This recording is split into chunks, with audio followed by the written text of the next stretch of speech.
Assalamualaikum warahmatullahi wabarakatuh. Anak-anak yang ibu sayangi dan ibu banggakan, bertemu lagi dengan saya Ibu Nurbaiti dalam kegiatan belajar mengajar mengungkap gagasan persuasif melalui pidato. Pertemuan pertama. Baiklah anak-anak, sebelum kita memulai pembelajaran, kita memulainya dengan doa agar apa yang kita laksanakan hari ini bermanfaat dan dapat menjadikan kita orang-orang yang berilmu. Adapun yang akan kita bahas dalam pertemuan pertama ini adalah: pertama, memahami pidato persuasif. Apa itu pidato persuasif? Kedua, menemukan informasi dalam pidato persuasif yang dibaca atau didengar dengan tepat. Ketiga, menyimpulkan isi pidato persuasif yang dibaca dan didengar dengan tepat. Baiklah, bagian pertama, pemahaman pidato persuasif. Terdiri dari pengertiannya. Apa itu pengertian dari pidato persuasif? Kedua, jenis-jenis pidato persuasif. Dan ketiga, metode pidato persuasif. Pengertian pidato persuasif yaitu pidato yang bertujuan meyakinkan pembaca atau pendengar dengan menyajikan argumen dari sudut pandang si pembicara. Pidato persuasif merupakan salah satu media penyampaian gagasan. Gagasan dalam pidato persuasif berupa ajakan. Dalam pidato persuasif terdapat berbagai macam argumen dan pesan dari pembicara. Dengan berpidato, pembicara dapat menyampaikan gagasan dan pesan tersebut kepada orang banyak. Baiklah, kita lanjutkan jenis-jenis pidato persuasif. Pidato persuasif dapat ditemui pada sambutan, pidato pemerintah, pidato instansi, dan ceramah. Secara umum, keempat jenis pidato tersebut dapat dijadikan sarana membujuk atau memengaruhi pendengar. Hanya forum dan tingkat keformalan saja yang membedakan keempat jenis pidato tersebut. Kita mulai pada sambutan. Sambutan merupakan jenis pidato yang dapat disampaikan secara tertulis atau lisan. Sambutan biasa disampaikan oleh orang-orang tertentu karena jabatan dan kedudukannya. Kedua, pidato pemerintahan. Pidato pemerintahan adalah pidato yang berasal dari pemerintah untuk rakyat. Pidato ini berisi informasi resmi menyangkut kebijakan pemerintah. Bentuknya berupa pengumuman, penjelasan, imbauan, dan pesan pemerintah. Jenis yang ketiga, pidato instansi. Pidato instansi disampaikan oleh instansi tertentu. Pidato ini bersifat memberi penerangan, imbauan, ajakan, penjelasan, dan pendidikan. Pidato ini dapat disampaikan melalui berbagai media massa. Yang keempat, yaitu ceramah. Ceramah merupakan jenis pidato untuk menjelaskan sesuatu di hadapan pendengar. Ada juga ceramah yang diselingi sesi tanya jawab antara pendengar dengan penceramah. Masalah yang disampaikan adalah ceramah bersifat umum. Baiklah, kita lanjut pada metode pidato. Dalam menyampaikan tujuannya, terdapat beberapa metode yang dipakai oleh pembicara. Pembicara dapat berpidato dengan membaca, menghafal, hingga spontanitas. Berikut beberapa metode yang dapat digunakan dalam menyampaikan pidato persuasif. Yang pertama, pidato memoriter atau hafalan. Pidato memoriter merupakan metode pidato yang dilakukan secara hafalan. Pembicara menuliskan pidatonya terlebih dahulu. Kemudian pidato tersebut dihafalkan kata sampai kalimatnya sesuai dengan catatan. Kedua, pidato manuskrip. Pidato manuskrip merupakan metode pidato dengan membaca naskah. Pembicara yang menggunakan metode manuskrip membawa naskah dan naskah tersebut dibaca seutuhnya. Yang ketiga, pidato impromptu. Pidato impromptu disebut juga metode pidato dadakan. Metode impromptu digunakan pada acara tidak resmi. Pembicara dalam pidato impromptu ditunjuk secara mendadak. Biasanya pembicara tersebut adalah orang yang sudah mahir dalam berpidato. Metode yang keempat, pidato extemporan.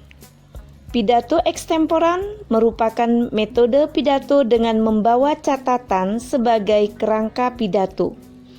Pembicara pada pidato extemporan membawa catatan kecil. Catatan tersebut digunakan sebagai pengingat urutan isi yang akan disampaikan. Catatan tersebut hanya berisi garis besar isi pidato. Kita masuk pada informasi dalam pidato persuasif. Untuk bagian ini kita bagi dua, yaitu tujuan pidato persuasif dan menemukan informasi dalam pidato persuasif. Tujuan pidato persuasif. Tujuan yang pertama yaitu menyampaikan informasi kepada pendengar. Pidato persuasif dapat digunakan untuk menyampaikan informasi. Informasi pada pidato persuasif menguatkan argumen pembicara. Informasi disajikan agar pendengar memahami masalah yang disampaikan. Dengan demikian, mereka akan dapat memahami lebih jelas maksud tujuan utama pembicara, yakni ajakan atau imbauan. Tujuan yang kedua adalah meyakinkan pendengar. Pidato persuasif bertujuan meyakinkan pendengar. Pembicara menyampaikan argumen untuk meyakinkan pendengar. Agar dapat meyakinkan pendengar, isi dan penyampaian pidato harus menarik. Menarik berarti dapat memancing perhatian pendengar. Selain menarik, isi pidato tersebut juga harus benar. Benar di sini berarti memuat data sesuai dengan tema dan tujuan pidato yang disampaikan. Tujuan yang ketiga, menghibur pendengar. Pidato persuasif juga dapat sebagai sarana menghibur pendengar. Humor dan lelucon sederhana dapat dimasukkan dalam pidato persuasif. Namun, jangan sering-sering memasukkan humor dalam pidato tersebut. Humor yang berlebihan akan mengalihkan tujuan awal pidato persuasif, yakni membujuk, mengajak, dan menggerakkan pendengar. Tujuan yang keempat, menggerakkan pendengar. Pidato persuasif bertujuan menggerakkan pendengar. Dengan berbagai macam argumen dan ajakan, diharapkan pendengar melakukan yang diinginkan oleh pembicara. Menggerakkan pendengar merupakan tujuan akhir pidato persuasif. Jika pendengar tergerak, berarti pembicara mampu membujuk, mengajak, dan memengaruhi lewat kata-katanya. Kita lanjut pada langkah-langkah menemukan informasi dalam pidato persuasif. Pidato persuasif memuat informasi penting. Informasi tersebut dapat ditemukan pada bagian isi pidato. Informasi penting dapat berupa data atau opini pembicara. Dalam pidato persuasif juga terdapat pesan pembicara. Pembicara sering menyelipkan pesan informasi yang disampaikannya. Adapun langkah-langkah menemukan informasi dalam pidato persuasif sebagai berikut. Pertama, membaca atau mendengarkan pidato persuasif dengan seksama. Kedua, mencatat informasi penting dalam pidato persuasif yang dibaca atau didengar. Ketiga, menyimpulkan pesan dari informasi penting dalam pidato persuasif yang dibaca atau didengar. Baiklah anak-anak, kita masuk pada simpulan isi pidato persuasif. Simpulan merupakan hasil dari proses menyimpulkan. Simpulan merupakan intisari pidato persuasif. Simpulan didapat dengan mencermati isi pidato persuasif secara keseluruhan. Setelah itu, simpulkan isi dengan mengamati berbagai macam argumen penyusun pidato persuasif. Adapun cara menyimpulkan isi dalam pidato persuasif sebagai berikut. Langkah-langkah menyimpulkan isi pidato persuasif tersebut adalah sebagai berikut. Yang pertama, memusatkan perhatian. Yang kedua, menyiapkan alat tulis, buku, pensil, dan ballpoint. Yang ketiga, mendengarkan atau membaca pidato persuasif dengan baik dan cermat. Keempat, mencatat pokok-pokok pidato yang berupa informasi ketika sedang melihat atau mendengarkan pidato. Kelima, menyimpulkan isi pidato. Keenam, menuliskan simpulan pidato dalam beberapa kalimat. Menyimpulkan isi pidato persuasif tidak boleh sembarangan.